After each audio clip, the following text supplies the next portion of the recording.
When I was getting my MBA almost 20 years ago, I remember looking around going, oh my gosh, there is nobody like me here, or very few people like me here in this school.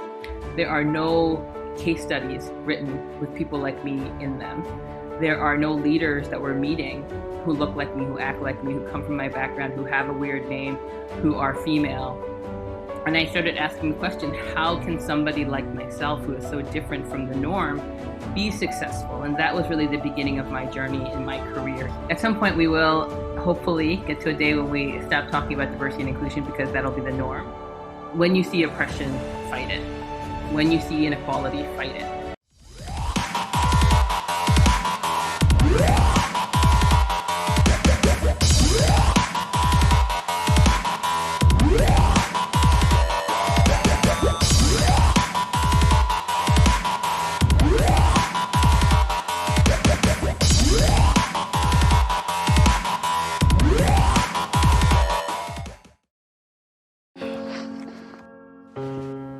Now more than ever, you need technology you can rely on. 頼れる人ですよね。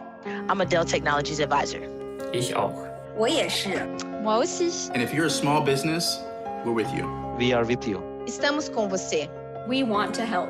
So we'll be right here. At home, answering your calls, providing support, And standing by you every step of the way. Bye-bye. My name is Shah Paikeday, and I lead the Global Diversity and Inclusion Advisory Practice at Russell Reynolds Associates. We are a global executive search and leadership advisory firm. And as TiE partners with the broader Asian diaspora, we'd like to explore similarities and differences in leadership in the East versus West and related cultural expectations worthy of exploration. It's my sincere pleasure to introduce to you Bo-Young Lee. She's going to share with us her personal experience as an Asian American leader, as well as her perspective as the Chief Diversity Officer at Uber. Bo-Young Lee is a globally recognized diversity and inclusion and human capital executive with nearly 20 years of experience, both internally and as a leader and dynamic consultant. She has been described by clients and colleagues as having the ability to present challenging and difficult topics in simple and compelling language that inspires others to do better and to achieve higher. A topic that I think resonates with this audience quite well. Bo-Young Lee is widely sought after a public speaker on topics ranging from generational differences, cross-cultural competence, and gender dynamics in the workplace. And she also brings particular expertise to the topic of global diversity and has worked extensively in Europe, Latin America, and Asia. So with that, I'll introduce the topic before turning to you, Bo. We're going to first focus our discussion in three main areas, leaving 10 minutes at the end for questions and answers from the audience. We'll also try to weave some of those questions into the chat here. The three main areas are going to be these: Bo's personal journey as a leader, two, why the leaky pipeline of Asian Americans in the technology sector really matters, and what is unique about Uber's approach to diversity, equity, and inclusion in addressing an issue that we don't often talk about, which is class diversity or socioeconomic diversity. So as we begin this fireside chat, I'd also like to acknowledge that this is a very challenging time, right, with the global impact of COVID-19, the tragic death of George Floyd and many others, the current riots that have happened in Kenosha, and then the recent march on Washington, D.C. this past weekend. As we stand in solidarity with our Black colleagues, friends, and family members, we'd also like to acknowledge some positive change that's coming at this moment, including California's pending legislation for ethnic diversity on boards.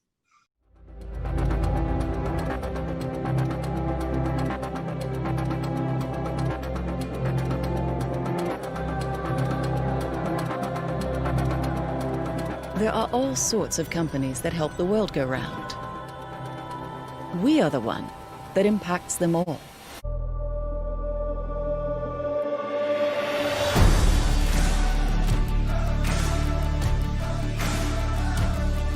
We are truly global and committed to the reputation we've gained through our history.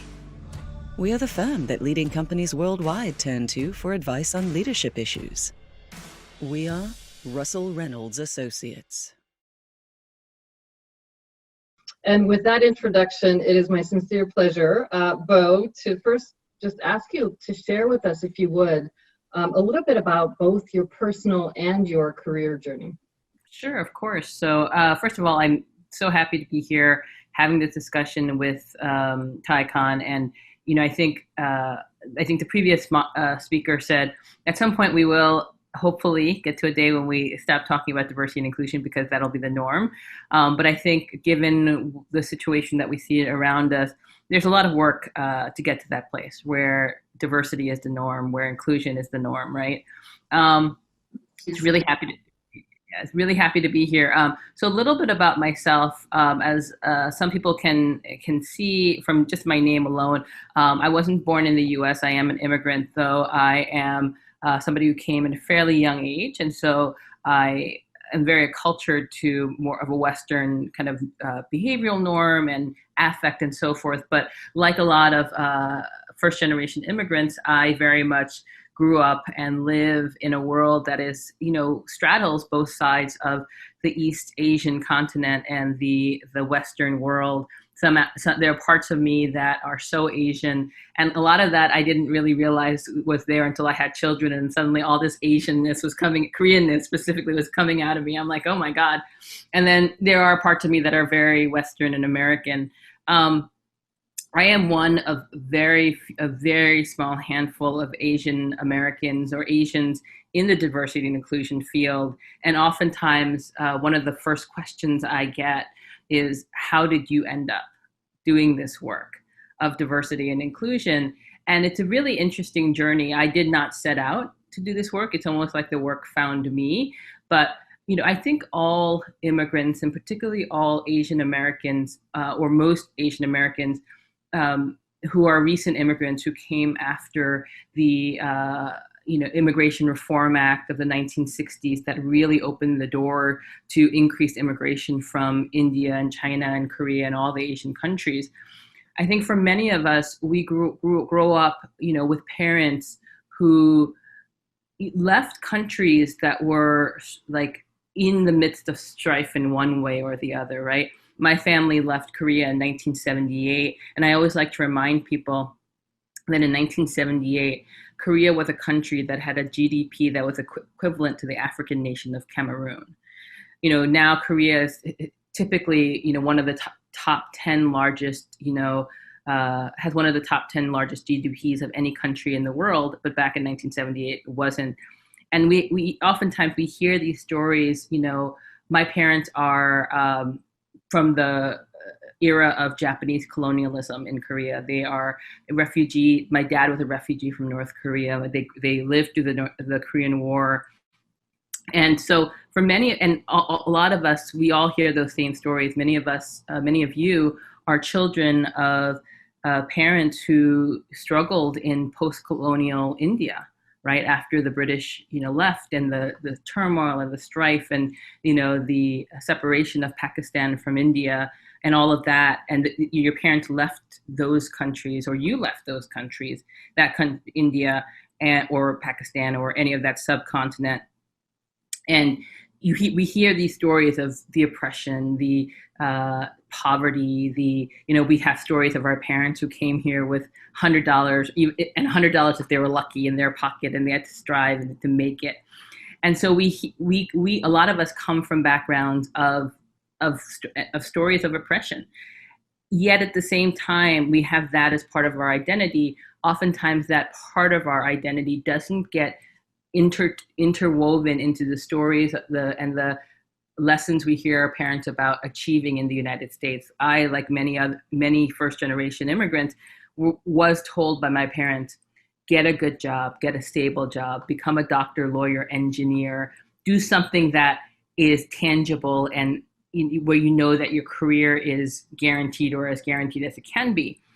And oftentimes we hear these stories of struggle from our parents, and then we hear these lessons of achieve in the United States, but they're never, the two of them are never married together. And we sort of navigate as immigrants or as second or third generation immigrants navigating these two sides of our identity as Asian Americans. I think I'm unique in that my father, having been a North Korean refugee, having grown up in refugee camps, my father always said, do get a good job, get a good education like every other good immigrant parent would. But he always also said, do work that adds value to the world. Don't forget the roots where you came from. Understand, when you see oppression, like this is a lesson I learned very early on. My dad was always like, when you see oppression, fight it. When you see inequality, fight it. And so for myself, like many other smart, Asian Americans, when I graduated from university as an undergrad, I went and became a consultant, a management consultant. I did that for a few years, went back, got my MBA from a very good school. And it was when I was getting my MBA that I realized that's when D&I found me almost, back in 2001, almost 20 years ago. I remember looking around going, oh my gosh, there is nobody like me here, or very few people like me here in this school. There are no case studies written with people like me in them. There are no leaders that we're meeting who look like me, who act like me, who come from my background, who have a weird name, who are female. And I started asking the question, how can somebody like myself, who is so different from the norm, be successful? And that was really the beginning of my journey in my career here. And, I've never looked back since my very first job in diversity and inclusion at a nonprofit. But it's really interesting now, 20 years on, I'm one of very few Asian Americans. And I think that as an Asian American in the field, I oftentimes get first and foremost, I would say during the COVID period, when there was an increased rise of xenophobia and racism against Asian Americans, and particularly people who look like they might be Chinese, it dawned on a lot of D&I professionals who are not of Asian descent that they understand almost nothing of what it means to be a Asian minority in this country. Like, I remember having a conversation, not with a D&I professional, but with just a Black professional. They were like, I know this, they said to me, I know this sounds super ignorant, but it wasn't until now that I really realized that Asian Americans actually face racism in this country. And I was like, surprise, we face all sorts of racism. But the fact that it's not a topic that many people realize exists. It's one of the reasons why we see things like Asian Americans actually have the biggest ratio decline from overall representation in the professional workforce to representation in leadership. And even though we have the biggest ratio decline, nobody sees that as a critical issue because of some of the other forces that are there. And I think if there were some more Asian Americans in this field, I think there would be a little bit more awareness of what's going on for Asian Americans. Yeah, you raised some good points. And I think even with the California legislation, Ascend and a lot of other folks really rallied to make sure that Asians were included in that board legislation. And part of the reason for kind of a lack of understanding is because 30, 40, 50% of large tech company populations are comprised of Asians. We think, all Asians are doing just fine, but the reality of that drop off is quite significant. So I'm glad that you raised that.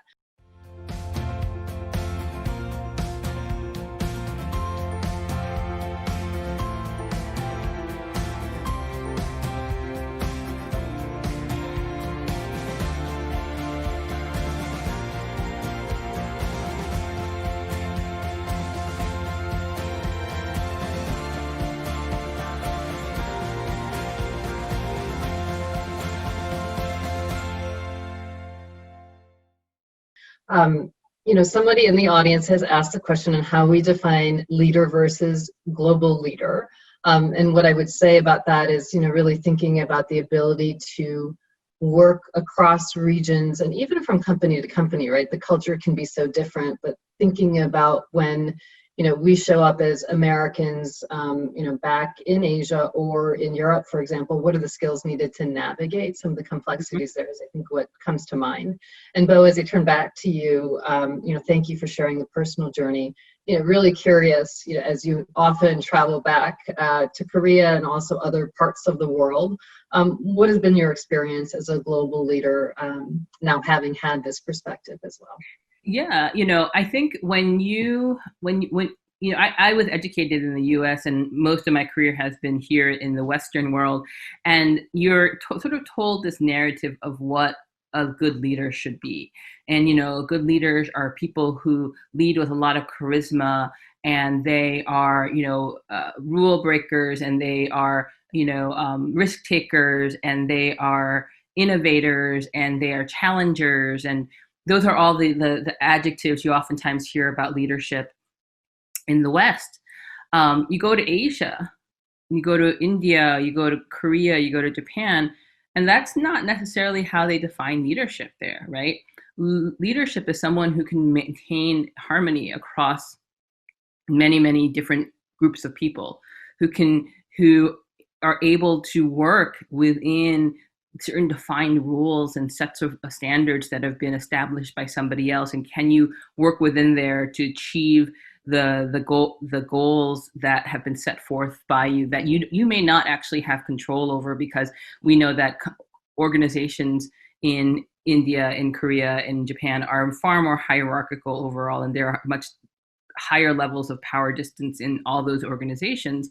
And the person who oftentimes gets rewarded, in a country like Korea, are the people who maintain the harmony, who aren't the chaos, who aren't the innovative thinkers, who I wouldn't say that they aren't innovative, but they aren't the ones who are like boasting about themselves constantly and trying to, like steal the thunder from the room, or the one to have like the great big idea. But it's the person who leads from behind, who can achieve things, in a harmonious fashion that maintains without challenging necessarily the hierarchy of the organization. Those are the types of traits that are rewarded, and those are the leaders that you actually see. You go into a meeting in Korea, and one of the most unnerving things, first and foremost, is sometimes how you expect in the US that the CEO will be the person who talks the most in any given meeting.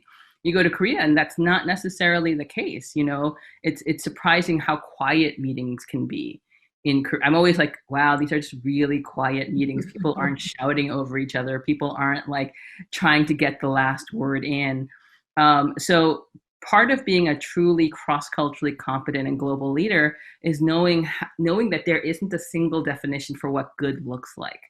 And I think that's the thing that we oftentimes struggle with in the US in particular, and why minorities oftentimes struggle as well, because minorities, may lead in very different ways that aren't necessarily acknowledged by the corporate infrastructure that many of us work in. Yeah, no, those are really important points. And I think even adding the layer of the fact that we've moved to virtual meetings, and thinking about, broader cultural preferences for introversion versus extroversion certainly has certain implications for how we run a Zoom meeting, whether everyone's jumping in or whether we're using structure to do that. I think our research at Russell Reynolds corroborates a lot of what you said in terms of leadership styles. And in fact, we've done research on loud and soft characteristics of leadership, and really the loud characteristics are really pronounced in terms of disruption and strategy and execution, taking risks, and being heroic and galvanizing in one's people leadership style. You mentioned power distance, right? I don't know how many folks watching today are familiar with that concept. Wondering if you would unpack the concept of power distance a little bit more and how that relates to hierarchy. Sure, of course. So to start off, I'll say that if I were to ask the question, this is sort of a rhetorical question because we know we're not in a big group together, but if I were to ask you, what countries do you think have the least power distance, what countries do you think those are?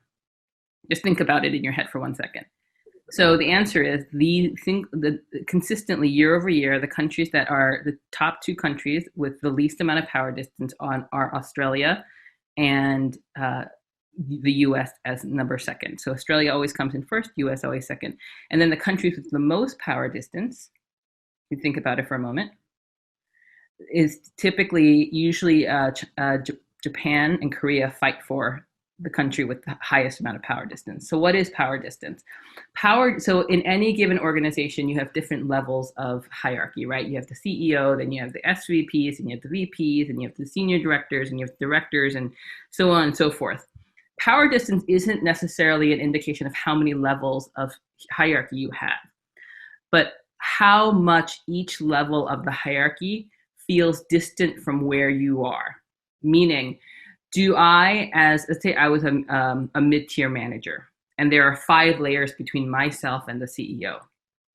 Does that distance between myself and the CEO feel very small? Meaning, if I have a really great idea, I feel okay and comfortable reaching up to the CEO directly and saying, hey, I have this really good idea. I know it's not customary for a manager to reach out to you, but I just have this great idea and I need you to hear it.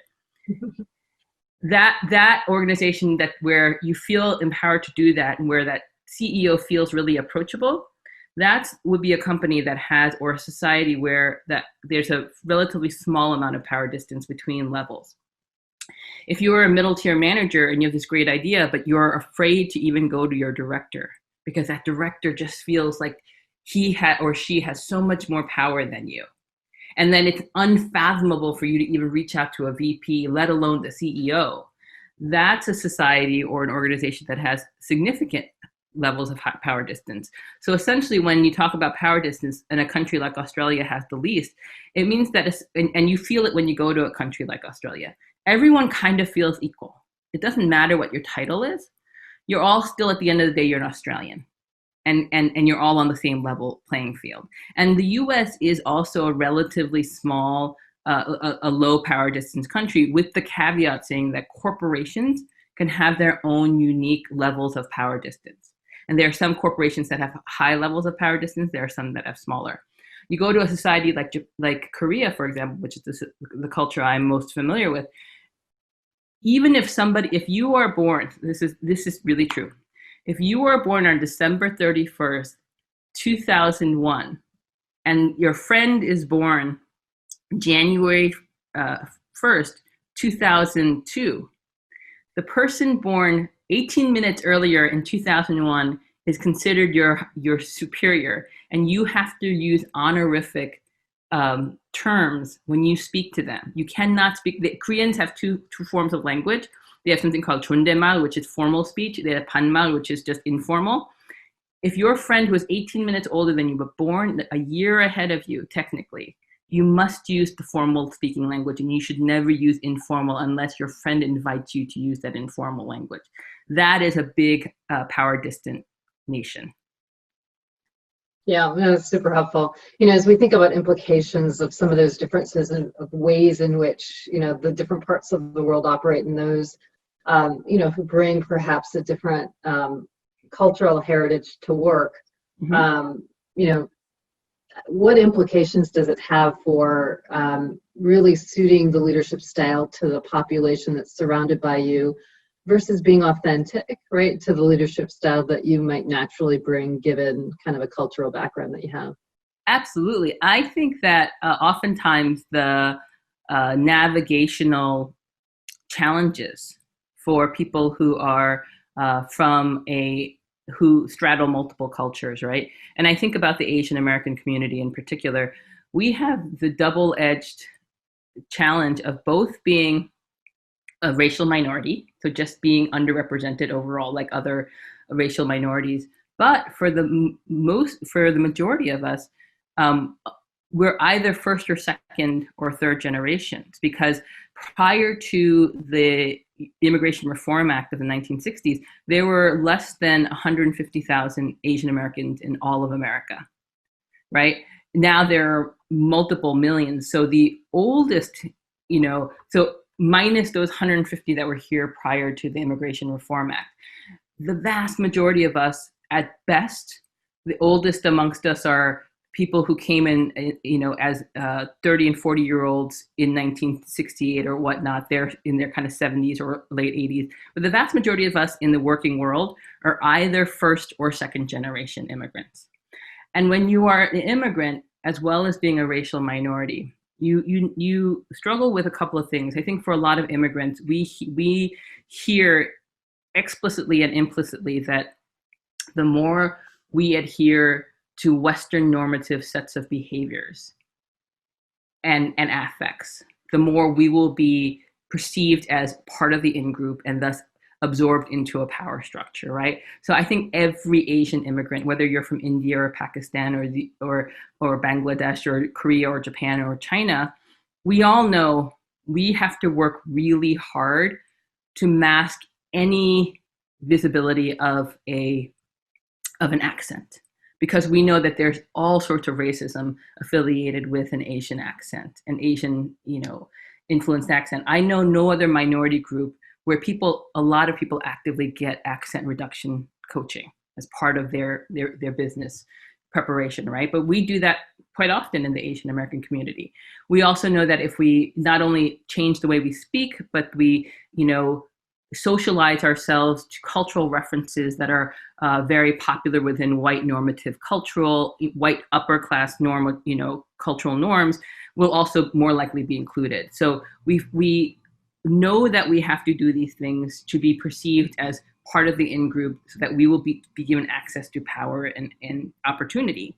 Yet at the same time, as Asian Americans, Indian Americans, Korean Americans, and so forth, we also know that we don't want to give up so much of our own heritage so that we lose that connection to who we are, right? I'm very proud of, even though my affect is incredibly American and a lot of my behavioral norms are incredibly American, I'm very proud of being Korean American. I'm very proud of my name and the fact that I have an ethnic name. And we're always constantly navigating these two sides of ourselves. And it gets, sometimes I do a lot of coaching I do a lot of mentorship with Asian women as a general rule. I do a lot of coaching of Asian executives. And I oftentimes have really senior, successful Asian executives say, I don't really know what my authentic self is anymore. Like we talk about authentic leadership as a must to be successful. And I actually have like minority and people of color executives say to me, I don't know what my authentic self is anymore because I've been adapting to both sides. I don't necessarily want to be perceived as that minority with an accent. So I have this like part of me that adheres to this kind of white cultural norm. Yet at the same time, I don't want to be called a coconut. I don't want to be called a banana. So I have to sort of play that. And it's a very tricky landscape for Asian Americans to travel and still like retain themselves in the process. Yeah, thank you for commenting on that. I have one vivid memory that I'll share, and then there's a really good question from the audience. So I'll begin to encourage additional questions from the audience. As many of us heard from Indra Nui this morning in the keynote that she delivered, and what an amazing success story for not only an Asian but an Asian woman. And I recall about 20 years ago, we invited her to keynote the national conference for the Network of Indian Professionals. And, she talked about learning the game of baseball, right, in order to socialize and really be part, right, of the social network that enabled her to develop relationships that were important for business. And the question that was always in the back of my mind, right, is how do we both lean towards one side while being authentic? And I think your comments are very appropriate and well taken in terms of your coaching. So the question from the audience is, how does power distance relate to inclusion and belonging? And it's a little bit subtle and complex, but I'll try to explain it to you and unpack it. As we think about the softer traits of leadership and being connecting and vulnerable, these are traits that are really important for inclusive leadership, especially at the moment, but they require us to make ourselves vulnerable with our direct reports. They require us to ask our direct reports for feedback, and that's not necessarily the way that we operate in Asian countries. Bo, I don't know if you would comment a little bit further on your thoughts on the topic. Absolutely. And I think it's a combination, particularly of this decrease of power distance overall, this expectation of the decrease of power distance. It's both a cultural thing, but it's also very generational. As a whole, millennials, and now in particular Gen Z, so the kids who are 18, 14 years old, they're being raised in a far more flat power distant, less power distance kind of environment. If you think about the fact that my 9-year-old daughter's friends just call me Bo. They don't call me Mrs. Lee. They don't, my daughter's piano teacher is just Miss Catherine. She's not Miss whatever her last name is. It's not this formal thing. Some of my daughter's teachers actually, like her kindergarten teacher literally said, "I'm Derek." And you're like, okay, you want your kids to call you Derek, but that's the kind of environment that they're growing up in. And those are like symbols of like low power distance. I think that overall, that question of like, how does power distance play into the of inclusion? I think that we are looking at different generational understandings of what inclusion looks like.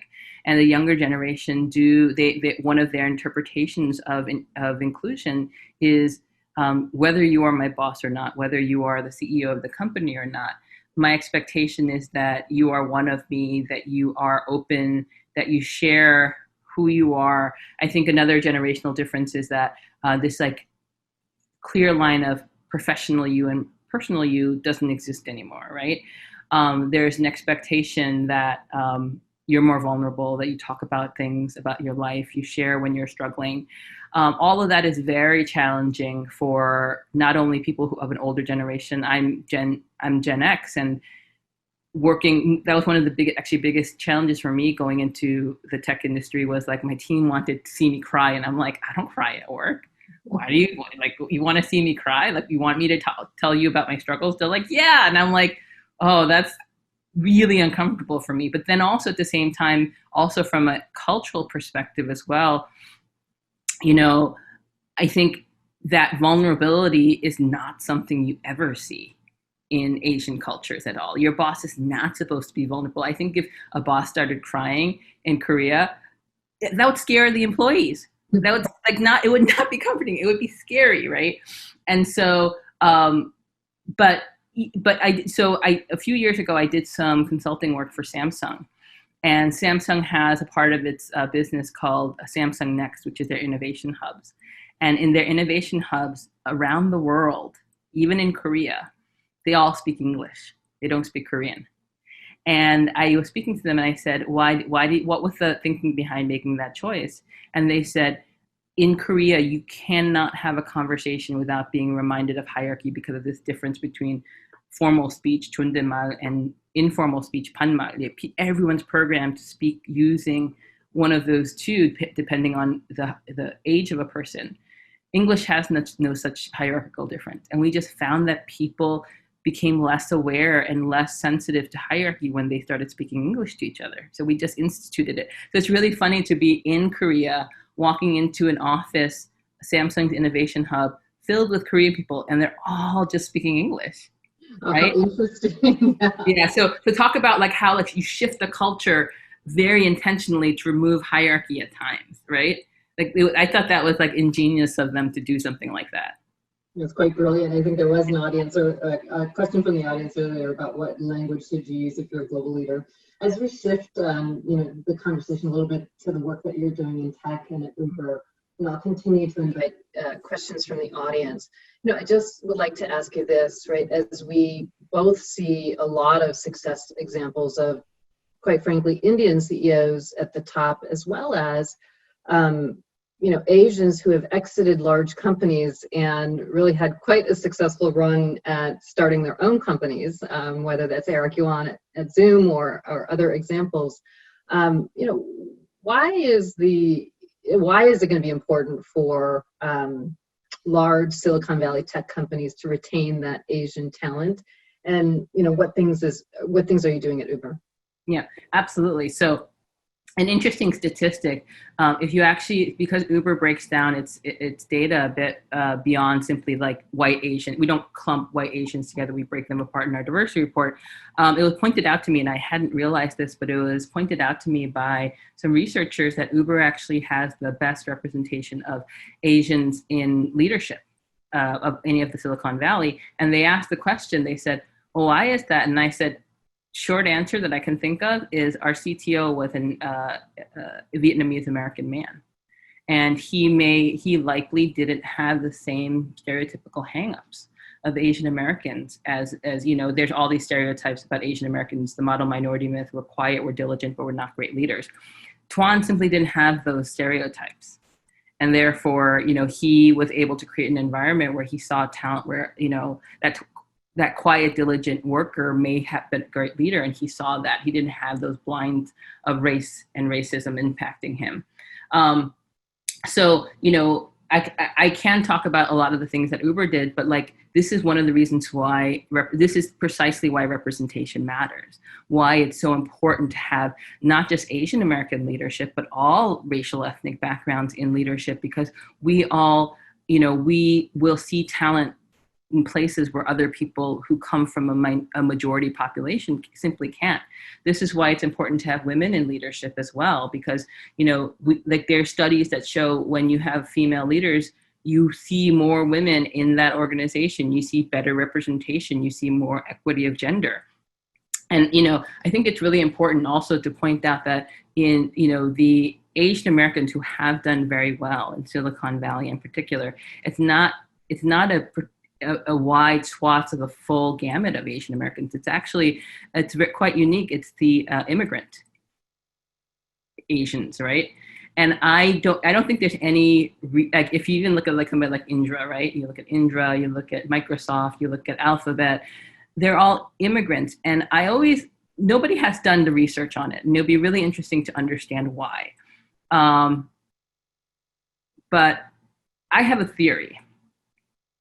And my theory is, and it could be a wildly inaccurate theory, but this is my theory.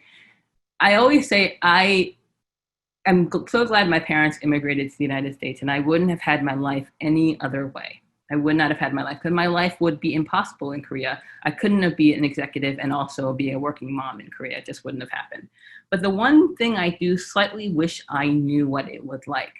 I always say, I wish I knew what it was like to have a society that was designed where I am just validated in it. Like growing up in America, American society does not validate a Korean American female. But it's not like I can just go back to Korea and feel like land in Korea and be like, yes, my people, because I am as odd and weird in Korea as I am odd and weird in America, because I straddle those things. And I always said, I wonder if part of the reason why we see these Asian leaders succeed so much in the US over Asian American leaders, right, is because they didn't grow up with the same sort of identity crisis that a lot of us grew up with. Satya doesn't sit there going, what am I? Am I Indian or am I American? Indra probably doesn't sit there going, am I an American or an Indian? She came as a fully formed person with a core sense of identity that wasn't influenced by being a minority. And she I hope they don't sit there. I doubt they do, right? And I always wondered, is that one of the reasons why people who are immigrants seem to have done a little bit better, at least reaching those top tiers, than we see Asian American. There have been so few, even I can't remember her name off the top of my head, but she was the CEO of one of the large chip makers, not Intel. She was a Chinese American woman. She was a Chinese immigrant, who came as an adult to the US and then became CEO of the second largest chip maker in the United States, right? Yeah, interesting, right? Yeah. To figure out whether it's social identity or socioeconomics. Yeah. This is purely a theory. I have no data to back it up. I just can't, it's the only one that makes sense to me. So you can call it the Bo theory and I could be completely wrong. We'll do that. Let's test it together. And, as we close, I think, one alternative theory is something around socioeconomics. And I think one of the neat things in the conversation we had yesterday as we closed the panel here is just, if you could briefly tell us, one example of the work that you're doing around socioeconomics at Uber, I think that'd be great. Yeah, absolutely. So Uber is, I've worked with a lot of companies, and I think Uber is the only company I've ever worked in and where I've heard that we actually have a socioeconomic employee resource group. And part of the reason why we have a resource group focused on it is because out of every company that you can possibly imagine within our own ecosystem, our own workforce, and then our larger community, we have every spectrum of the socioeconomic ladder. We have, those engineers who graduate with a master's degree in computer science from MIT, and immediately their very first job out of MIT is a, engineer one that makes $125,000 plus $500,000 worth of equity, right? We have folks in that realm. And then within our own full-time employee population, we have hourly wage workers who work in customer service, who are assigned to shifts, and they show up and they work 8 hours and they get paid for those 8 hours.